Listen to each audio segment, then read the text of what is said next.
What's interesting is like some of the arts, and that's why I initially going back to like when I first met Deanna and he told me about what he did, I just wasn't too much of a fan because a lot of the arts at the time they weren't necessarily contesting what they learned. Hmm. And I'm not saying you have to do that. There's people out there that go to seminars and they get, 100 different techniques of how to defend angle one from the stick or how to defend the jab. And that's okay that you know those. And it's good as an instructor that you have those in your toolbox. Being able to pull it off and contest it a little bit kind of gives you a little more soul. You know what I mean? Yeah. Um, and I think, some of the arts like wrestlers, Muay Thai, they have a very, very good system in how they always go to any wrestling gym where they wrestle. Like I teach at a gym called Elite Performance Training Center now here by me, and they're all wrestlers. And every time you go to you see a class or whatever, they do some technique. Don't get me wrong, but they're always wrestling. They're always Hmm. rolling. Go to Paulson School. They're always rolling. You got to contest it. And to swing back to that a little bit, it's kind of interesting what the arts can do. When I was a little kid, when I say that, like middle school, and I was a short, fat kid. I used to eat a lot of pierogies and stuffed cabbage, and my grandmother used to make, and whatever. So I always got picked on a lot, Me and too. yeah, and there was a guy in the neighborhood. His name was Matt Starzak, and he was the neighborhood badass. Nobody fucked with Matt. And I'll never forget. And I was telling his son actually teaches wrestling at the gym that I teach at now. And his son's another phenomenal wrestler and wrestling coach.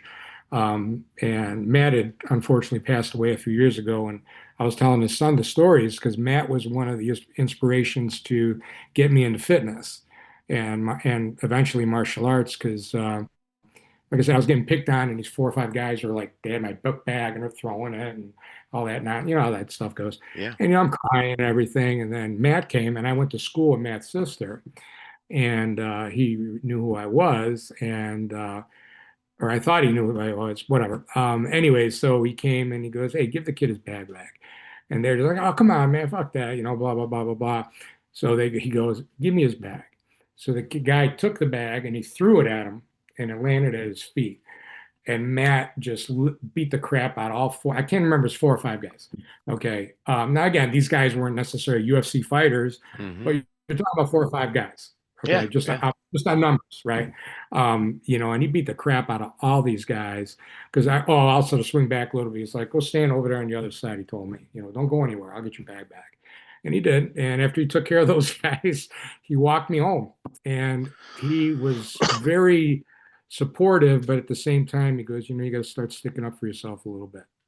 He goes, even if you get your ass kicked, you stick up for yourself. I'll never forget that. And I remember years later, I was bouncing at a bar where Matt was friends with the guy and the wrestlers and all that stuff. And I remember him coming in and we were talking, and then there was an altercation there. And I kind of walked over there, kind of settled down. And he was looking over on the side over there, and I looked at him, and I was just kind of like, well, he could have came over to try to help, just as a joke, right? Hmm. He's like, I think you had it. You had it. You remember that talk we had a long time? He brought all that stuff up, and it was really interesting with that. And I knew if something, God forbid, the bar would have went up, Matt would have been there. But it was interesting how he trusted me enough to kind of, it was just an interesting situation that came up with him. And I didn't see him since then, and then he passed, and so it's kind of sad. But Matt, thanks for everything that you brought up to me. So I don't think I ever told that story online before, That's a but great story. Thanks for sharing that.